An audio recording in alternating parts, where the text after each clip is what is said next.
Hello, Andrew. Good morning. Good morning, Jane. Good morning, Victoria. Good morning, Victoria. My name is Jane Johnston. I'm with the Briar Hill Group at Remax Camosin, and I'm here with... Hi, and I'm Andrew. Oh, thanks for switching us around. I'm Andrew Plank with Royal LePage, and we're both realtors here in Victoria doing our thing. Let's do a little dance. Oh my God. Sorry, Jane. I like to play. Love you like Merry a brother, Christmas. Happy best of the seasons and all that stuff. Looks like you're looking So I did festive. something interesting today. I included the stats for the last 3 weeks so people can really see the trend over the month. So I might do that in the future. Okay, yeah, I was looking at the stats today and thinking about the fact that, when you look at, we'll talk about that, but we'll get there. We'll get there. I like the fire in the background, Jane. Thank you. And is that like dead Santa beside the tree or something? What is that red and white thing in the background? That thing? Yeah. That's a Santa bag, and it's filled with stockings. And then I have another one filled with hats. Okay. Excellent. Okay. It looks pretty like Winter Wonderland out there too. I can see snow flying in the background. Yeah. It's so beautiful, the arbutus tree. So how are you doing? I'm doing okay. Yeah. Might have to fly to Vancouver in this crazy stuff today, but that's another story. We'll see if it actually ends up happening. But yeah, been busy out showing properties and helped some folks into a condo last week, and got a house probably coming up in January that's going to be a good starter for somebody. Keep it moving. Awesome. Yeah. So we have unintended consequences from the buyer rescission period. I'm very busy showing buyers around right now. Mm-hmm. Interesting. The buyer rescission period, you mean the upcoming rescission period starting January 1st? And how is that? People want to get in before the rescission period? They want to get in before they have to do a deposit. Okay. All right. I mean, they don't have to. No, they don't have to, but so that's to the point of what we're going to be talking about next too. Because there's a lot of misconceptions out there about how these things work, and some people are taking action on things from a bit of a misunderstanding. So what you're saying is that people like this rescission period coming up for resale properties is going to require people, if they don't buy, if they make an unconditional offer, or if they don't remove conditions in the first 3 days, if they decide to walk away within the first 3 days, and their reason is not because of one of the conditions in their offer, if there are conditions, they are required to pay a bit of a penalty. That only happens. Yeah, that only happens if they decide not to go forward for one of those reasons, and that's really small chance. Well, in a condo, it can happen easily. Anyway, well, most people are making conditional offers. Yes, I know that. I don't think it matters if you have conditions or don't have conditions. It's just the fact that if you within the 3 days, then you pay that. Anyway, let's talk about it. This is the misconceptions. Yeah, this is all part of the misconceptions that are out there.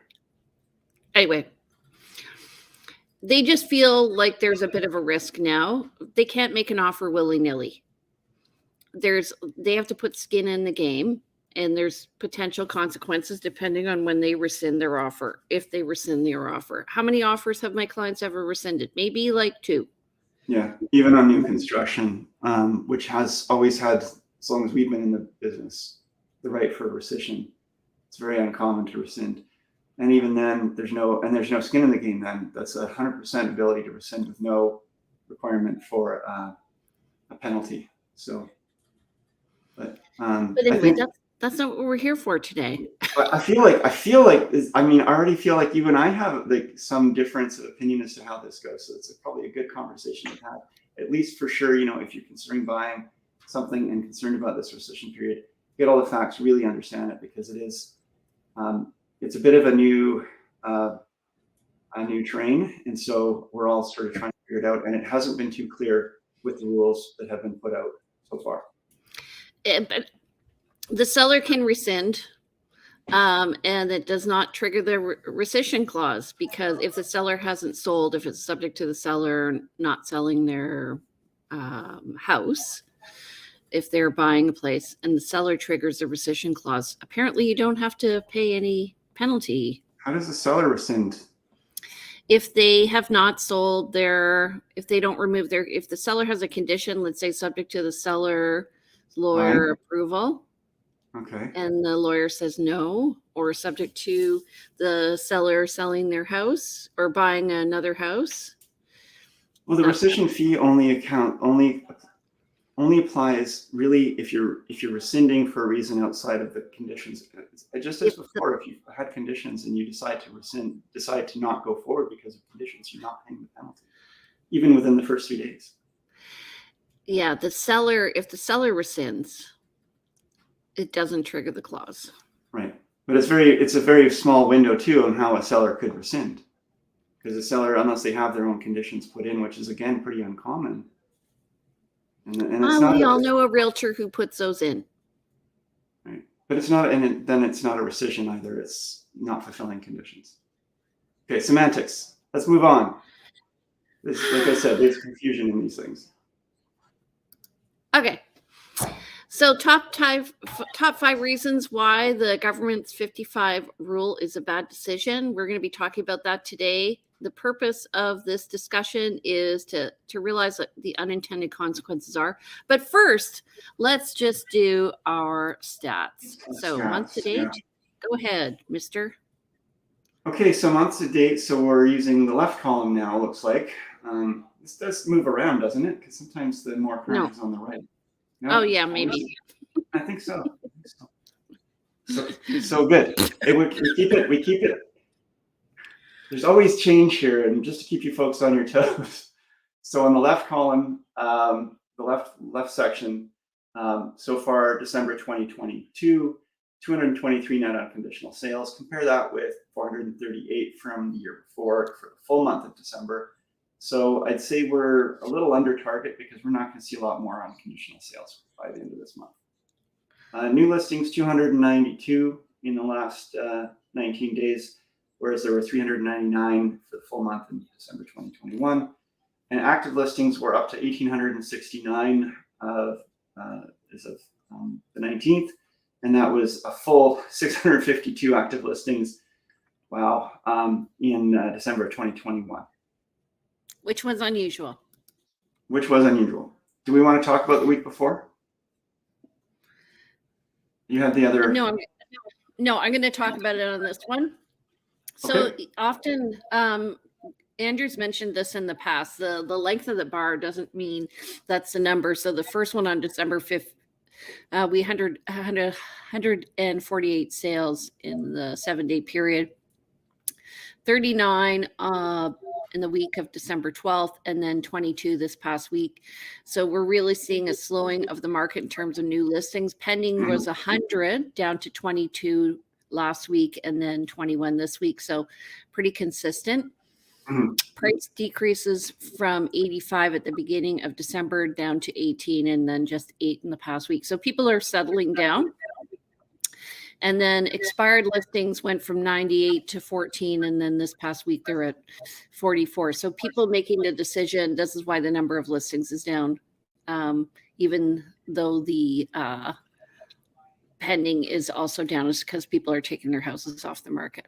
Yeah. So for example, I tried to show a property this weekend and made the showing request, and it was canceled by the seller. And so then I checked in with the agent, and they said, yeah, the sellers are, family in town and here for the holidays, and they just didn't want to have showings available at that time. And we're finding more and more people over the holidays with their plans and so forth. They just don't want to have to keep home clean because they want to be able to get messy and enjoy their homes and hunker down with their fires on and so forth. So less chance that we're going to see a lot of activity. There's not a lot of activity generally happening over this period of time. People just choose to settle back and not do business. Yeah. I also want to say, if you want to get in touch with your agent right now, don't email them, text them, because people don't read their emails in their cars. But now with Apple Play and all that, text messages do come over the car. And so I think if you want to reach somebody in a timely way right now, just text them.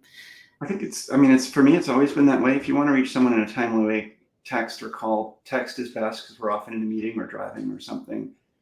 Um, uh, if it's urgent, we will call you back. If it's a non-urgent item, just email us, of course, but it's less likely we're going to get to it, in a really quick fashion. Right away. Yeah. Yeah. Okay, so 5. This obviously did not It's fine. Don't show draw well. attention to it. So Don't I draw went attention to it. to the Canada Revenue, whatever, CRA or whatever it is, StatsCan. I went to StatsCan to look at the demographics for Greater Victoria, and I created this handy dandy graph, and I was looking at what percentage of the population is below 55 and what is above. And this is interesting to me. By the way, there's 14 people over the age of 100 in Victoria, which is nice. Oh, that's cool. Yeah. So if you could just see the split here, I mean, you're going to have people probably from age 30 up wanting to purchase homes, and then you have your 55 plus. And so we're going to just talk about where people are looking for homes and what type of home they're looking for, and why this 55 plus rule has had unintended negative consequences. Right? We're still waiting to see what some of these are, but there's definitely concerns around rule changes in general by government, and then it's not necessarily, it's just a matter of once you change the rules, you change the playing field, and people start to adapt to it, and they always find a way around it. So we'll talk about that today, and talk about what could possibly go wrong. So typically 55 plus condos have had a better resale value, like a lower resale value than other condos, because what happens is, if you look at this market, there's less people buying over 55. And so when we're pricing those condos, we're looking to reach people with a limited income. Usually they're on the verge of retirement, probably in the next decade or so. So up to the 65 mark, they're probably working, and then likely they're not working. And so this is, I just want to sort of set the playing stage here for why this has unintended consequences. Okay. So number 5, there have been age restricted condos, right, under 55. So 45, 30. Right. Let's just really quickly recap what the rule change is.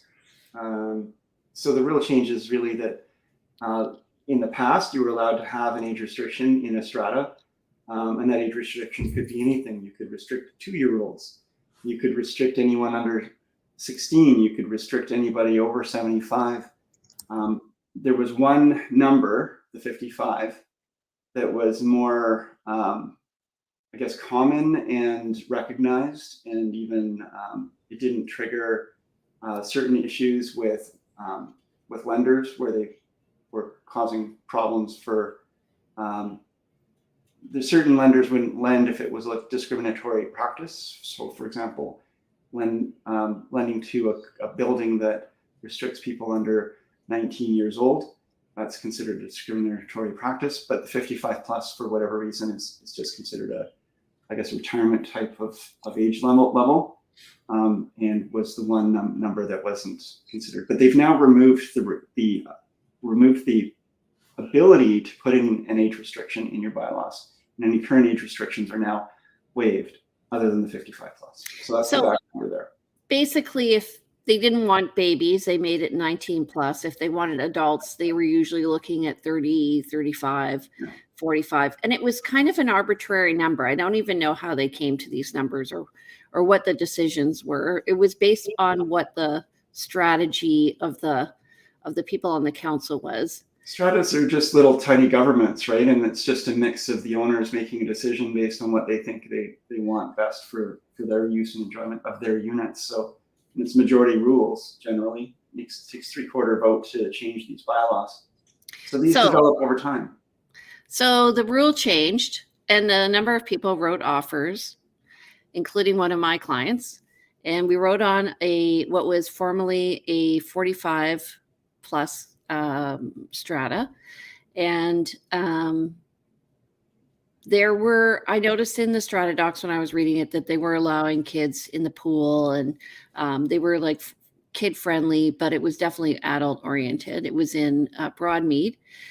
So kids allowed as visitors kind of thing, but not to live there. That's what you said? Yeah. Okay. So they addressed the fact that kids were in. So I was like, yeah, this is nice, because the potential buyers had grandkids, had children and grandkids, and they live in the area. And the whole reason for them moving to Victoria was to spend time with their grandkids. Right. However, after they bought, the strata had a vote to move from 45 to 55 age restriction, and the realtor called me in a panic. And she said, Jane, I'm just wondering, what is the age of your buyers? Because we just voted for 55 plus. Mm-hmm. And I said, what if I told you they were 47? Mm-hmm. And she's like, what? And I said, don't worry. They were over 55? They were 68 and 74. Yeah. Well, that's lucky, but that's also, I mean, the fact is that there is this, and was that after this, this had been put in place and they chose to do this? So this is what's happening, what Jane's alluding to, and what this number 5 is that because they've wiped the slate clean, and if you had a 16 plus, for example, age restriction, and now you don't, those owners are going to be concerned about maybe if they truly don't want to have young families and so on in, their only option is to go to the 55 plus age restriction, because that's the only remaining option available to them. And so even we're hearing from lawyers who specialize in strata that they are receiving a lot of requests from stratas and a lot of votes from stratas to go to the 55 plus age restriction. And that does cause, I mean, if you're already 55, if you're not 55 and you own in there and live in there, and the restriction comes into place, you're grandfathered. If you, but if you go to buy in there and it's not yet age restricted, and you agree to buy it and you're unconditional in your purchase, but then in that meantime between your agreement to purchase it and the time that you give the money, if that strata goes and makes a vote, you may have agreed to buy it, you're allowed to own it, but you're not allowed to move into it. That's a problem. It is a problem. And the government didn't really leave a wiggle room for that or anticipate this for people who are going to be, it's a small amount, but there are going to be people who are going to be really messed by this. Right. And so they'll have to go to a lawyer. It'll cause a problem. Okay, next one. So what they've done is, and this is another client of mine who is in their early 50s, and now all of a sudden they are unable to purchase a condo that they were interested in. What, because that condo again moved to 55 plus? I mean, this is a small subset of all the condos out there. There are going to be a number that were age restricted that aren't going to change, but it is a challenge to be aware of. Yeah. So anybody now, like I've had a client in the past where we were buying into a 45 plus age restricted condo, mm-hmm. and she was 42, 43, and then they had a vote. They have to have a vote to allow her to have allowed her in, and they did. And so they changed the rule to 42 because she was 42. So and that's a hard one to actually get everybody together on, because if you imagine trying to get let's say there's 30 owners in a strata complex and you're just a potential buyer, it's hard to get everybody together to do a 3/4 vote to change bylaws, to go to this lawyer to register it with the land title office. You're not usually going to get that kind of movement. And a lot of people have this misconception that if the strata council gives them a permission, that the strata council has the authority to make these rules, but they don't.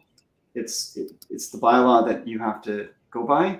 And if the strata council, their job is to enforce the bylaws.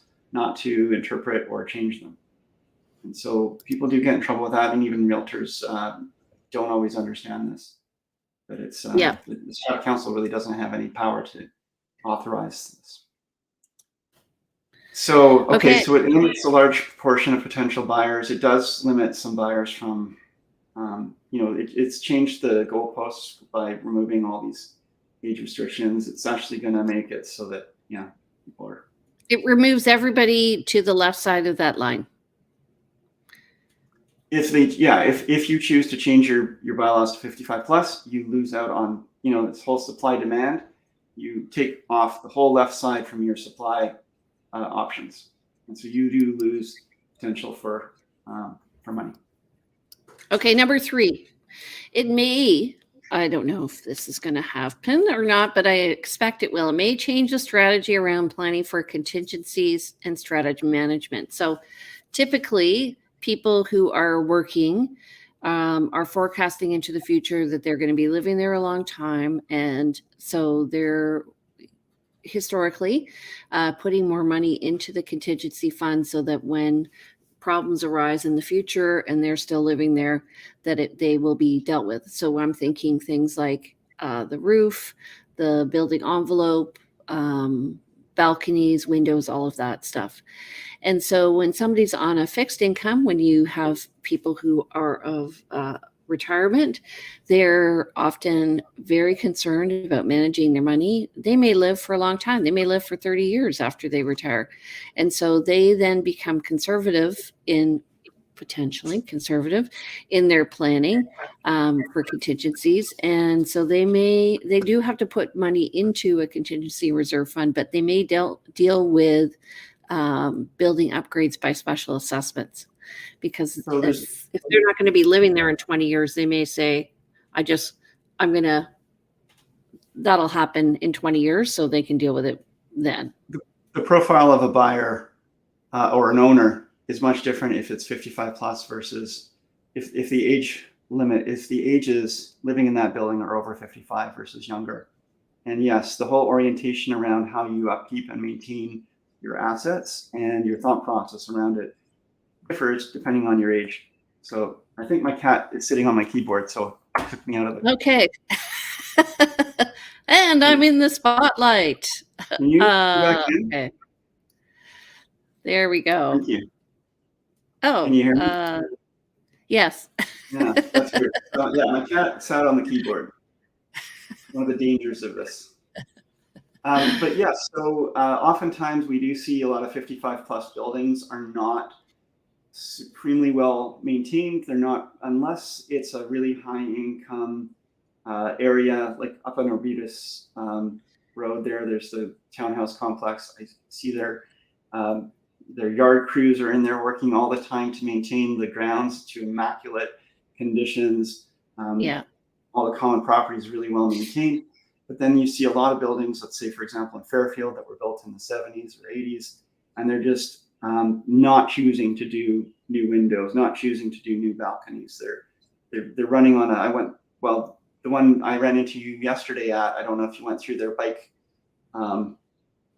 storage area, but it's an old converted hot tub area. They've put a planking down over where the hot tub would have been, and they're just storing their bikes in there because they've chosen it's expensive to repair and maintain that kind of asset. So just choose not to. Okay. If you are married to somebody who is the 55 plus person in the unit and they pass away, you will have to sell your unit. And this happens if you have, let's say,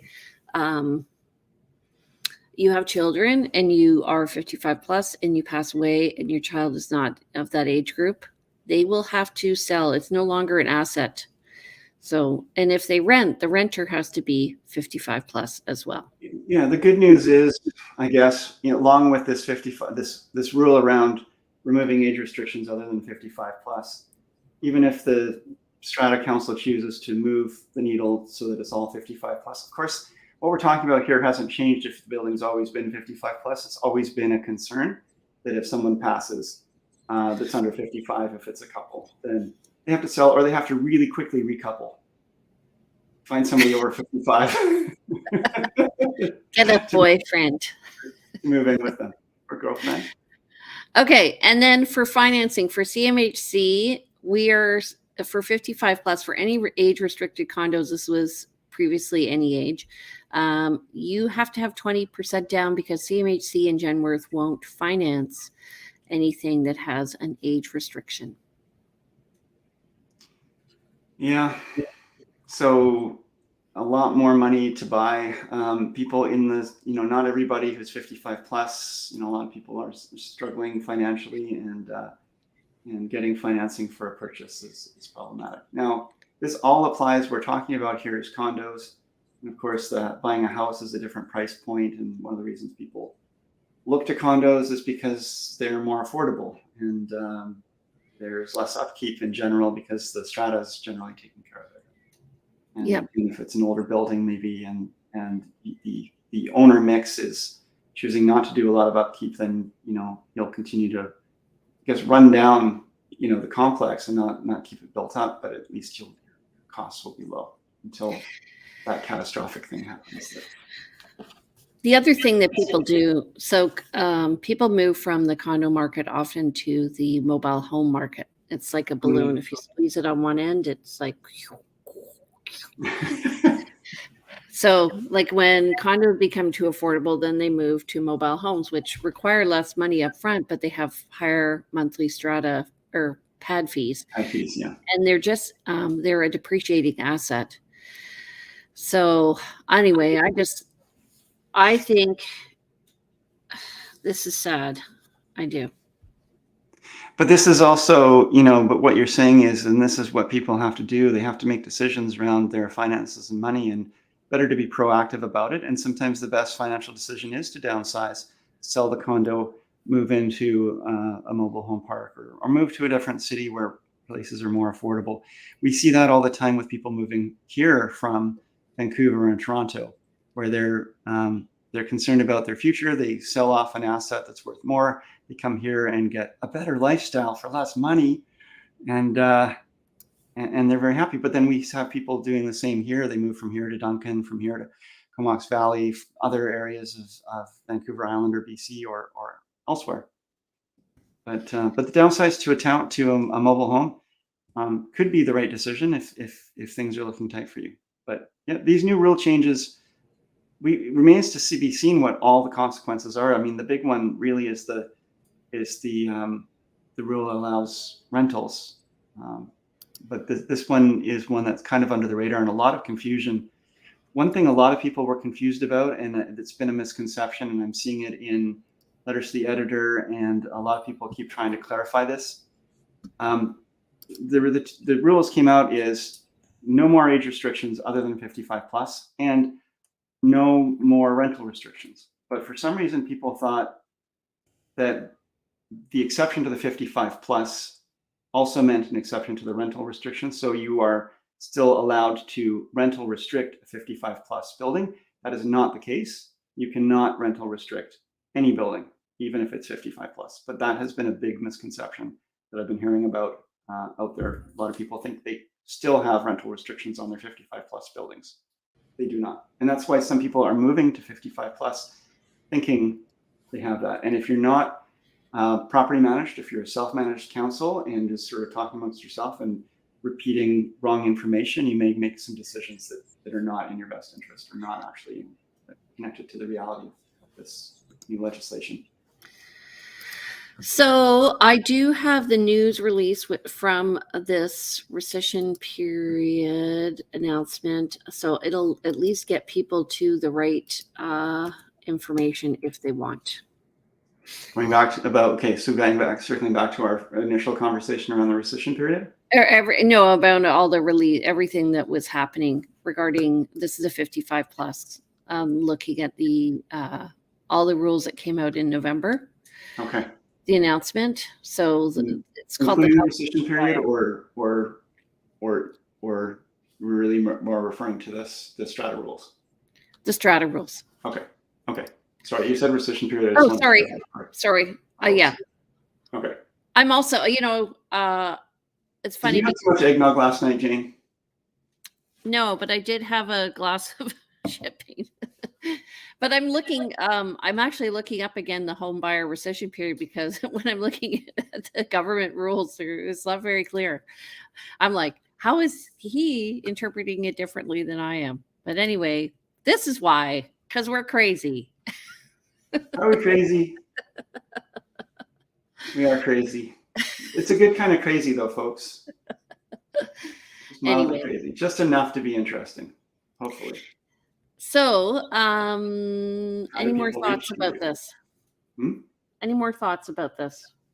Well, I think that given that you and I have a difference of opinion on the rescission period, and that's, no, that wasn't our today's topic, but it's coming up January 1st when it applies.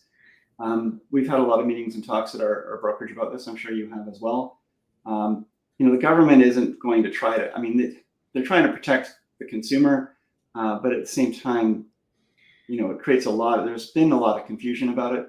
I just, what has always been is you can always include conditions in your offer, and they're not going to penalize people and add a fee that penalizes you if you put in a condition for financing or a building inspection and then choose to walk away based on that. Even if it's within the first 3 days, if you get a building inspection the first day and walk away on the second day because the building inspection didn't pass, that's not considered a rescission. That's considered you're just choosing not to remove your conditions. You can wait till, if you have 2 weeks worth of conditions, you can wait and just not remove them. That's not going to trigger any fees payable. It's basically to stop people from writing offers willy-nilly. Frivolously writing offers, right. The intent of the rescission period is to protect buyers who are making decisions, maybe under duress, competing offers. I was competing on 4 other offers the other day. There's a chance somebody could have written, it doesn't sound like they did, an unconditional offer at that point. And then if they'd gotten cold feet 2 days later because they realized that they probably paid, maybe they paid $50,000 too high. There's other options out there. They were just caught up in the heat of the moment. It gives them the option to walk away within 3 days. But then the government also included a fee so that people don't just throw offers out there, tie up a property, and then have a get out of jail free card. They still have a little bit of skin in the game by having to pay that fee. Yeah, and so here's the issue is that for sellers, when you're looking at offers, you are evaluating the buyers who are bringing them in as well as the monetary number. And so in the past, sometimes people have written offers and then they've come back and renegotiated after, or they've come and you lose the other buyers, or the buyer has not removed their conditions. And so again, you lose the buyers, and it causes it's onerous on the seller at that point if they choose the wrong buyer. So that's why agents ask a lot of questions. They're wondering what if your finance has been approved, and whether or not if it's a condo, whether or not you've read the strata docs, all of that information ahead of time, because they want to know if what the chances are of the buyer walking away. And what this is doing is it's saying to the buyer, you can't just have buyer's remorse and just flip people off. Well, they actually have. I mean, that's the whole point of the rescission period is you can have buyer's remorse, and that's a new option available to you. But okay, yes, but you're going to pay for it. But you will pay for that. You will pay for that benefit. Yeah, if you choose to use it. Yeah, but it's still. So maybe on a $500,000 condo, the buyer will pay $1,250, like $1,250. That's not equal to the cost of losing all those other buyers in a multiple offer, unfortunately. Right. So this all goes back to, I mean, we as realtors represent a seller, we represent a buyer. Not usually, we don't represent both at the same time, but we are always representing one or the other. And it's in this buyer's best interest to have a rescission period. It's not in the seller's best interest because it can harm the seller. We've moved from when they brought this in or first announced the intention to do this, it was really a seller's market and they were trying to protect buyers. Now we're moving towards a buyer's market, and the sellers are this is a double hit on sellers, unfortunately, because If they do get a couple of interested parties and they accept one of the offers and that offer rescinds, then going back to market. We all know in real estate that if you have to market a property, the longer it is on market, the less you're likely to get for it. Even if you have really legitimate good offers off the bat, once that first offer falls apart, it's harder to get people back to the table. They've moved on. They're wondering, why did the first offer fall apart? If they didn't want it, why would I want it? It adds a lot of questions, and it can harm the seller. So sellers are going to be finding this as this adds to the difficult time that sellers are going to experience, I think, this spring. So we'll talk about it in January. We'll get clear on everything. Hold on, just let me, I'm going to put a link in here. So our next talk is going to be on January 9th, which is a Monday. We're going to always run at 10 a.m. So just remember, please subscribe to us. We are on YouTube, and you can also go to our Facebook pages, which we will link after this.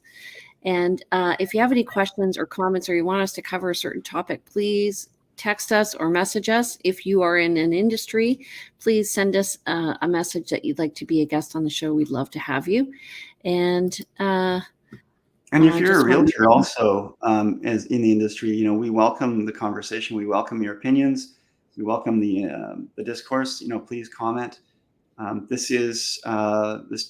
show is intended to help consumers, but we get a lot of realtors watching, and we welcome you to come and join us and keep the conversation flowing.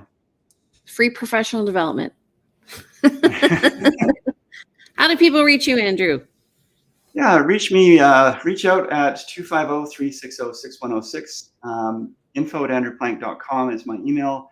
Website, andrewplank.com. I'm on Instagram at plankandrew. That's enough of me being nice. I'm to be naughty now that we're finished the show. Merry Christmas, I was everyone. looking at that.